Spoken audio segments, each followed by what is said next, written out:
Are you ready? Country Roads, take me home. All these people that are talking about how Country Roads is not about West Virginia, they can suck it. West Virginia and Pitt this week.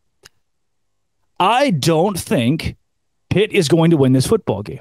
And the line keeps moving in favor of West Virginia. Not too long ago, it was Pitt. Pitt's going to win. You know, this is easy. I mean, preseason, I was saying Pitt's going to win this game. It's not going to be close. They had a great year last year. And then the closer we got to this matchup, the more I think, wait a second. I don't think Pitt is going to win this game. I think that all these predictions that people have been putting out are wrong because I don't know for Pitt who's going to stop C.J. Donaldson. And for West Virginia, you know, Garrett Green has not been a world beater. He's not one of the best quarterbacks in the Big 12. Poor kid, 5'0", 202 pounds. But wait a second, he's looked pretty good. I mean, good enough, right? That Duquesne game, he didn't have to do much. He still threw 4 touchdowns. Against Penn State, I mean, the score it lies, 38-15. They didn't cover, but Penn State was on the ropes a couple times. There were some points where West Virginia is squarely in that game because Garrett Green is, to me, a good field general. He's not going to turn the ball over. He's not going to do something stupid. Am I wrong?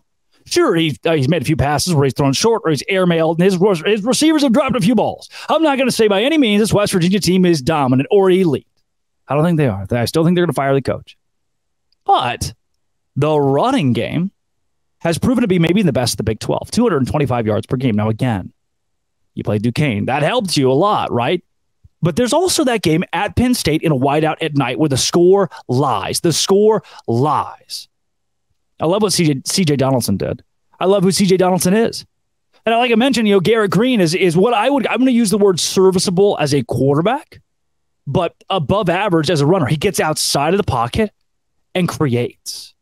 That makes Garrett Green very dangerous. Against a Pitt team that, by the way, what do we learn about them? Well, they just got upset. 7.5-point favorites against Cincinnati at home, and they got beat. I mean, beat. Very early on, Cincinnati up 10-0. You're like, oh, wow. This is weird. Pitt's going to come back, though, right? This is 10-7. Next thing you know, it's 27-7.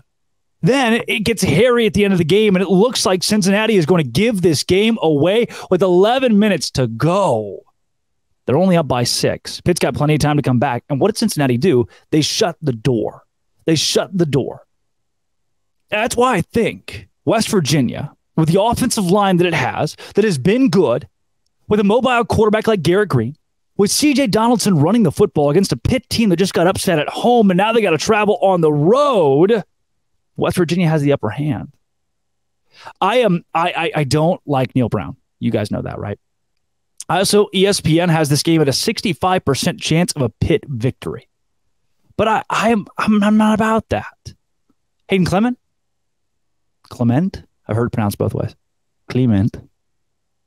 Explosive in the passing game. Explosive in the passing game. C.J. Donaldson, Garrett Green, those 3 guys, this 3-headed monster. I'm not telling you anything you don't know. I'm not going to come out here and say that Davis Mallinger is going to come out of nowhere and have an insane game. No, I'm not telling you there's going to be a secret weapon for West Virginia that's going to come out and win this. What I'm telling you is what you already know. The West Virginia offensive line is good. C.J. Donaldson is one of the best running backs in the Big 12, top 3, if not number 1. And that's going to win the game for West Virginia.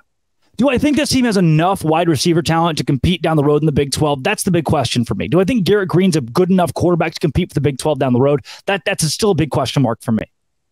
But I do think they're good enough to compete against a Pitt team who has not thrown the ball very well. Jerkovich, is that their quarterback's name? What a bad name.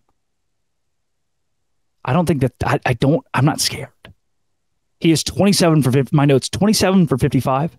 That is a 49% completion percentage. That's what we call in my industry bad. He lost to Cincinnati at home. I think now West Virginia and Cincinnati are comparable teams. That's a compliment to both. Cincinnati's a good football program. West Virginia might win more games than I assumed because of the way they played against Penn State, because of the way the offensive line is played.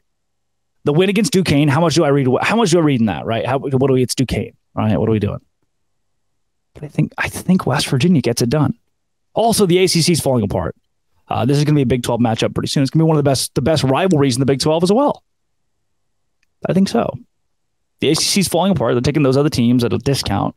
And then Florida State's going to leave, and then Clemson's going to leave, and Miami's going to leave, and the whole thing falls apart. When it does, Pitt's coming to the Big 12. This is a Big 12 matchup. West Virginia, Pitt, the Neers. Get it done this weekend on Locked On Big 12, part of the Locked On Podcast Network, your team every day.